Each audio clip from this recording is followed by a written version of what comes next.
Technic Audi RS6 Avant.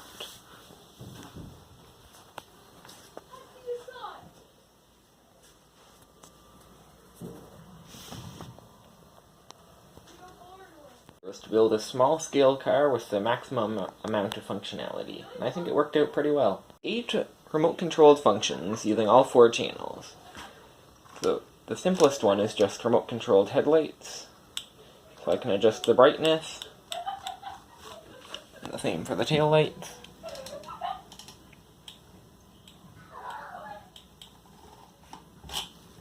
And then I have a pneumatic compressor right here, driven by a power functions large motor. This powers a number of functions. So I've got opening pneumatic doors, using small cylinders. That's not the switch.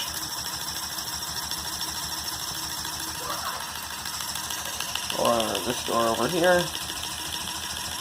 And I've also got a tailgate that can open with pneumatics. This uses a long, thin cylinder that rubs against these sloped bricks here, as you can see from this angle.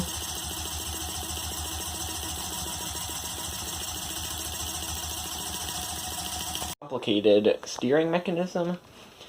So I have a power functions media motor located right here. So then it drives it runs an axle all the way up to the front, where it runs a small linear actuator. That you can see the bottom of it there, which moves the rack for the steering.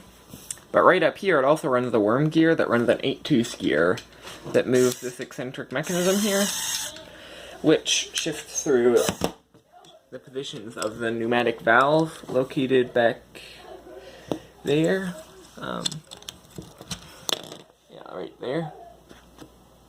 It's hooked up to a small pneumatic cylinder in the rear axle that controls the steering there. This is set up so that when the front wheels are steered only a little bit, it assumes that you're just trying to center yourself in a lane. So the rear wheels will steer in the same direction as the front wheels to add stability. But if the front wheels continue moving closer to lock, it's assumed that you want more maneuverability, and then the rear wheels will counter-steer. A system like this is used in some real-world all-wheel steering cars. I've had to prop up the rear of the car here, because the rear wheels don't steer noticeably when the weight is on them. In action. You can see I have the pneumatic compressor running, so there's a constant supply of air to the rear axle. So I steer a little bit here. The front wheels steer a little bit like that, and the rear wheels are steering the same way, like that. And then if I continue moving, the front wheels go further, and then the rear ones counter-steer. And then if I reverse this, now the rear ones are going the same way as the front. Now we're going mostly straight ahead, and the other way, they're steering the same direction, and now opposite directions. RC buggy motor placed back here, through all 4 wheels, 3 differentials. So I've got new 28-tooth differentials there, and above that axle joiner I've got the central differential. Right here, controlled by this media motor, that simply uses the worm gear to press this rubber part against the central differential. So I'm driving, and then I put on the brake, and it stops driving. But if I take off the brake, I can start driving again. Wishbone independent suspension on all 4 wheels, except the differential itself is connected by a straight axle between the wheels. So if one wheel moves, the differential is guaranteed to move, but the other wheel does not. In the rear, there is a little less travel, it's less noticeable, but the same system is there. The effect is noticeable in the front, but not really in the back.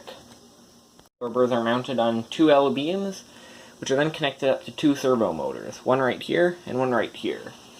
This allows for adjusting the ground clearance of each side individually, so I can, if I get reception, I can raise or lower this side of the car. And I can do the same on the other side. An adjustment on this side now. Lowering. And then going back up. And down. And up again. Sequential gearbox controlled by this servo motor here. The gearbox itself takes up most of the rear of the car. I have a speed indicator right here. In here. Oops, let's drive, sorry.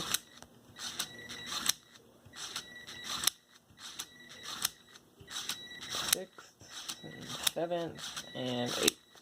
Down.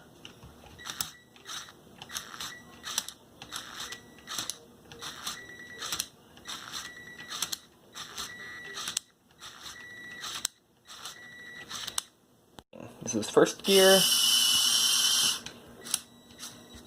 And yeah. Second gear, it's not very happy. And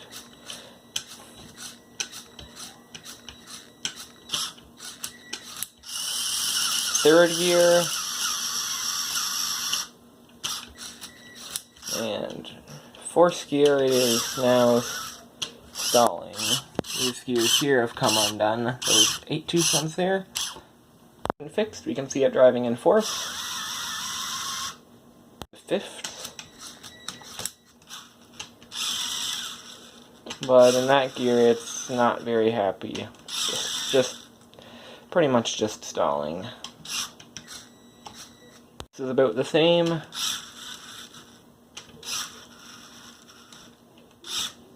This is also just stalling. And so is 8. Before I had put the bodywork on, it was actually happy to drive, even on carpet in 8th gear, but since that happened, I guess there's just extra friction, maybe some things strafing on the ground. So, yeah, now it only drives in the lower 4, unfortunately. Pleased with the number and complexity of the functions that I managed to fit into a car this small.